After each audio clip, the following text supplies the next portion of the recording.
Hello दोस्तों, मेरा नाम है अरुण कुमार। एक बार फिर से नीट स्टडी यूट्यूब चैनल में आपका स्वागत है।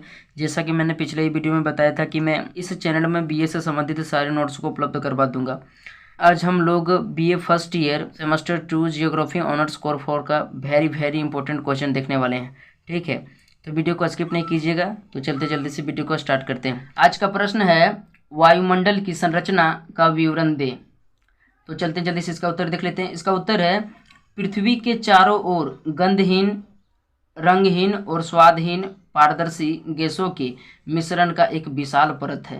ठीक है, जो कई सौ किलोमीटर तक मोटा है।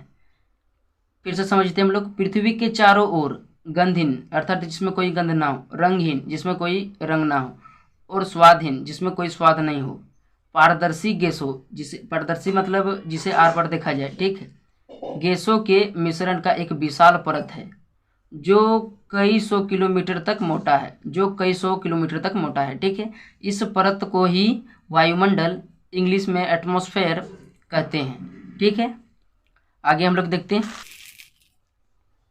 आगे है, वायुमंडल विभिन्न गैसों जैसे कि नाइट्रोजन, ऑक्सीजन, कार्बन डाइऑक्साइड तथा जलवाष्प एवं धूल कणों से मिलकर बना है।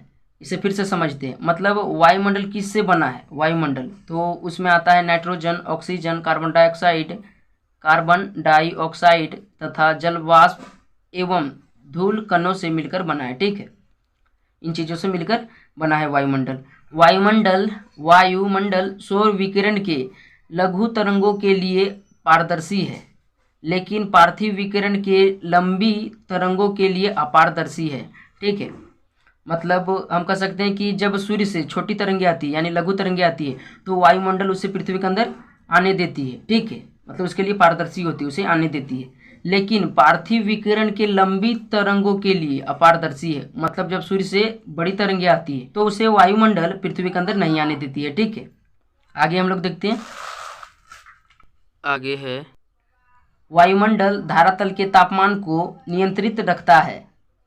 जो वायुमंडल है वह धरातल के तापमान को नियंत्रित रखता है। ठीक है, वायुमंडल धरातल के तापमान को ना बहुत ज़्यादा बढ़ने देता है और ना ही बहुत ज़्यादा ठंडा होने देता है। ठीक है, मतलब जो वायुमंडल है वह पृथ्वी के तापमान को समान रखता है, ना ही उसे ज़्यादा अधिक गर्म होने देता है, यानी उसमें ना ही ज़्यादा तापमान बढ़ने देता है और ना ही उसे ज़्यादा ठंडा होने देता है। ठीक है, एकदम समान रखता है।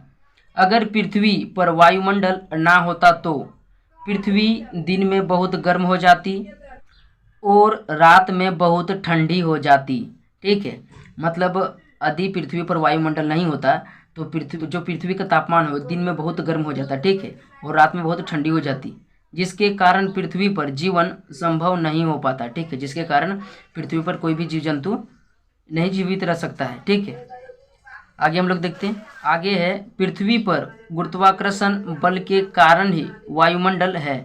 मतलब जो पृथ्वी पर वायुमंडल है वह केवल गुरुत्वाकर्षण बल के कारण ही है। ठीक है, आगे है, वायुमंडल को उसके तापमान एवं घनत्व के आधार पर 5 परतों में बांटा गया है। ठीक है, जो वायुमंडल है उसे तापमान एवं घनत्व के आधार पर 5 परतों में बांटा गया है। पहला परत है क्षोभमंडल, इसे इंग्लिश में ट्रोस्फेयर कहा जाता है। यह वायुमंडल की सबसे निचली परत होती है। इसकी औसत ऊंचाई सतह से 13 किलोमीटर होती है। ठीक है, जो क्षोभमंडल है यह वायुमंडल की सबसे निचली परत होती है और इसकी औसत ऊंचाई 13 किलोमीटर तक होती है। इसकी ऊंचाई ध्रुवों के निकट 8 किलोमीटर तथा विषुवत वृत्त पर 18 किलोमीटर होती है। ठीक है, आगे हम लोग देखते हैं। आगे है, इस परत में प्रत्येक 165 मीटर की ऊंचाई पर तापमान 1 डिग्री सेल्सियस कम हो जाता है। ठीक है, जो क्षोभमंडल है उसमें प्रत्येक 165 मीटर की ऊंचाई पर 1 डिग्री सेल्सियस तापमान कम हो जाता है। ठीक है, इसे ताप की सामान्य ह्रास दर कहा जाता है। जो मतलब इस क्षोभमंडल में 165 मीटर की ऊंचाई में प्रत्येक 165 मीटर की ऊंचाई में तापमान 1 डिग्री सेल्सियस कम हो जाता है।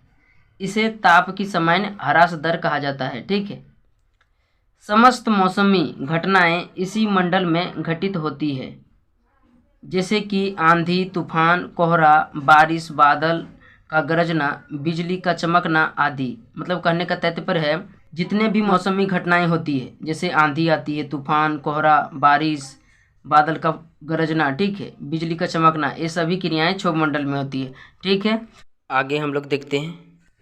आगे 2 नंबर में है समताप मंडल। इसे इंग्लिश में स्ट्रेटोस्फेयर कहा जाता है। यह परत 50 किलोमीटर तक फैला हुआ है। क्षोभ मंडल और समताप मंडल को अलग करने वाले भाग को क्षोभ सीमा कहते हैं। मतलब जो क्षोभ मंडल और समताप मंडल को एक दूसरे से अलग करता है, उस भाग को क्षोभ सीमा कहा जाता है। ठीक है, आगे देखते हैं हम लोग। आगे है, इस मंडल के निचले भाग में 20 किलोमीटर की ऊंचाई तक तापमान में कोई परिवर्तन नहीं होता है। मतलब समताप मंडल में 20 किलोमीटर की ऊंचाई तक तापमान में कोई परिवर्तन नहीं होता है, इसलिए इसे समताप मंडल कहते हैं। ठीक है, इसी मंडल में हवाई जहाज उड़ती है। मतलब जो हवाई जहाज उड़ती है वह समताप मंडल में उड़ती है। ठीक है, साथ ही साथ ओजोन परत भी इसी मंडल में पाई जाती है, जो सूर्य के पराबैंगनी किरणों को अवशोषित कर लेती है। मतलब जो ओजोन परत पाई जाती है वह समताप मंडल में होती है। ठीक है, जो सूर्य के पराबैंगनी किरणों को अवशोषित करने में सहायक होती है। आगे हम लोग देखते हैं। आगे 3 नंबर में है मध्यमंडल। मध्यमंडल को इंग्लिश में मेसोस्फेयर कहा जाता है। 50 किलोमीटर से 80 किलोमीटर की ऊंचाई वाले वायुमंडलीय भाग को मध्यमंडल कहते हैं। मतलब वायुमंडल में 50 से 80 किलोमीटर की ऊंचाई वाले भाग को मध्यमंडल कहा जाता है। ठीक है, इस मंडल में ऊंचाई बढ़ने पर तापमान घटता है। मतलब जैसे जैसे मध्यमंडल में ऊंचाई की ओर जाएंगे वैसे वैसे तापमान घटता चला जाता है। ठीक है, वैसे वैसे तापमान घटता चला जाएगा। और 80 किलोमीटर की ऊंचाई पर तापमान -100 डिग्री सेल्सियस हो जाता है। और 80 किलोमीटर की ऊंचाई में जो तापमान होता है वो -100 डिग्री सेल्सियस हो जाता है। ठीक है, यह वायुमंडल की सबसे ठंडी परत है। उल्का पिंड इसी परत में प्रवेश करने पर जलकर नष्ट हो जाता है। ठीक है, तो कभी कभी हम लोग सुनते हैं कि उल्का पिंड गिरता है, तो जब भी उल्का पिंड इस परत में मध्यमंडल पर गिरती है, ठीक है, तो वह जलकर राख हो जाता है। आगे 4 नंबर में है आयन मंडल। आयन मंडल को इंग्लिश में आयनोस्फेयर कहा जाता है। 80 किलोमीटर से 400 किलोमीटर ऊंचाई वाले वायुमंडलीय भाग को आयन मंडल कहते हैं। मतलब वायुमंडल में 80 किलोमीटर से 400 किलोमीटर ऊंचाई वाले भाग को आयन मंडल कहा जाता है। ठीक है, जितने भी रेडियो तरंगे होते हैं वह इसी परत में परावर्तित होकर पृथ्वी पर लौटती है। मतलब आयन मंडल के कारण ही जो रेडियोधर्मी तरंगे होती है वह परावर्तित होकर पृथ्वी पर लौटती है। ठीक है, संचार उपग्रह यानी कि सैटेलाइट इसी मंडल में स्थित होती है। यह परत कई उप परतों जैसे डी लेयर, ई लेयर, एफ लेयर तथा जी लेयर में बटा होता है। जो सैटेलाइट होता है वह आयन मंडल में स्थित होता है। ठीक है, और यह कई परतों में बटा होता है, जैसे डी लेयर, ई लेयर, एफ लेयर तथा जी लेयर। ठीक है, आगे हम लोग देखते हैं। आगे 5 नंबर में है बाह्यमंडल। बाह्यमंडल को इंग्लिश में एक्सोस्फेयर कहा जाता है। आगे हम लोग देखते हैं। आगे है वायुमंडल के 640 किलोमीटर के ऊपर के भाग को बाह्यमंडल कहा जाता है।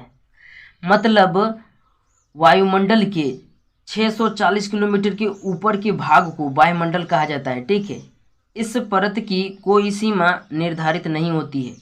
इस जो वायुमंडल है इसकी सीमा निर्धारित नहीं होती है। ठीक है, इस मंडल में हाइड्रोजन और हीलियम गैस की मात्रा अधिक होती है। ठीक है, मतलब वायुमंडल में हाइड्रोजन और हीलियम गैस अधिक पाया जाता है। ठीक है, यदि आपको वीडियो का PDF चाहिए तो उसका लिंक मैंने डिस्क्रिप्शन में दे दिया है, आप वहां से जाकर डाउनलोड कर लें। तो वीडियो अच्छा लगा तो एक प्यारा सा लाइक कर दीजिए। साथ ही साथ यदि आपको इसी तरह का वीडियो चाहिए तो चैनल को सब्सक्राइब करना ना भूलें और नोटिफिकेशन को ऑल में प्रेस कर लें, ताकि मैं जब भी वीडियो बनाऊँ तो उसका नोटिफिकेशन सबसे पहले आप तक पहुँच सके। तो मिलते हैं नेक्स्ट वीडियो में। Thanks for watching this video.